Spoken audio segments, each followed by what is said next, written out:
When you hear a phone ringing, what's the first thing you think of? For me, it is probably my mom calling to tell me to go clean out the garage. Or maybe my old friend, Steve, wanting to play some Call of Duty.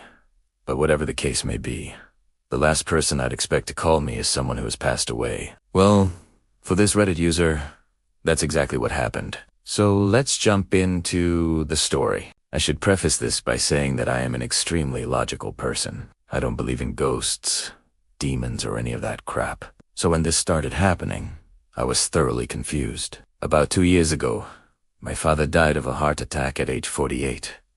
My dad was one of those people who just never stopped working. He ran his own business and spent most of his time with clients.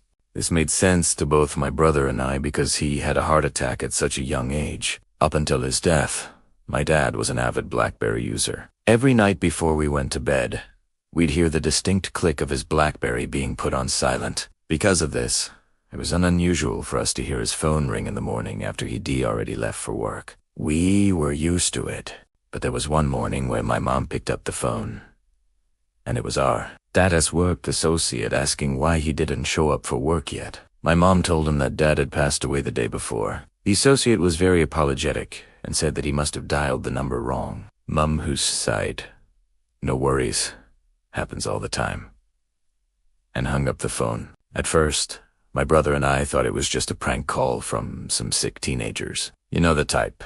Sit around all day with nothing better to do than to make creepy phone calls. But then a few weeks later, it happened again. It was about 3 a.m., and my mom was awoken in the middle of the night by the distinct sound of my dad's BlackBerry being turned off silent. She thought it was so strange and picked up the phone to see who was calling at such a late hour. It was our dad's work associate again. He was clearly very drunk and was rambling on about how he needed to speak to my dad urgently. My mom tried to explain that he wasn't picking up because he was, well, dead, but the man kept insisting that he needed to talk to him. To say that my mom was freaked out would be an understatement. She promptly hung up the phone and called my dad's brother, who lived close by, to ask if he was also receiving these types of calls. He said that he had actually gotten the same calls earlier that week, and they had become increasingly frequent. My uncle suggested that we change the number's contact name to something less identifying, like unknown caller or no caller ID, so that whoever was calling would untab any identifying information. Well, that seemed reasonable enough, so we did just that. Calls kept coming in though. Not only that, but the caller ID showed that it was our dad's number. That is, when we decided to invest in a call blocking device, because surely this couldn't be a coincidence. Surely the person who had our dad's contact info and knew his phone habits well enough to call at these odd hours must have gotten his number somehow. And sure enough, within 2 days, the calls stopped. Now, I do want to know whether or not that S actually blocked the number or whether the person gave up. But either way, it worked.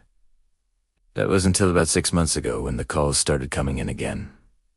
It's almost like clockwork. Every night between 3 and 4 a.m., we get a call from someone with caller ID blocked. We still haven't changed the contact name back. So the only conclusion I can draw from this is that someone out there knows my dad's number and is trying to contact him. Now, part of me wants to pick up the phone and yell, "Who is this? Why are you calling him?" But the other part of me is just too scared to do so. So yeah, that's the story of the phone that rang after my dad died. I'm not entirely sure what the point of this story is, but I hope you enjoy it regardless. If you did, please leave a like and subscribe for more content. Also, check out these other stories if you want to hear more. And finally, if you want to hear more stories like these, check out my podcast where I publish the exact same episodes. Thanks for listening, and have a good one.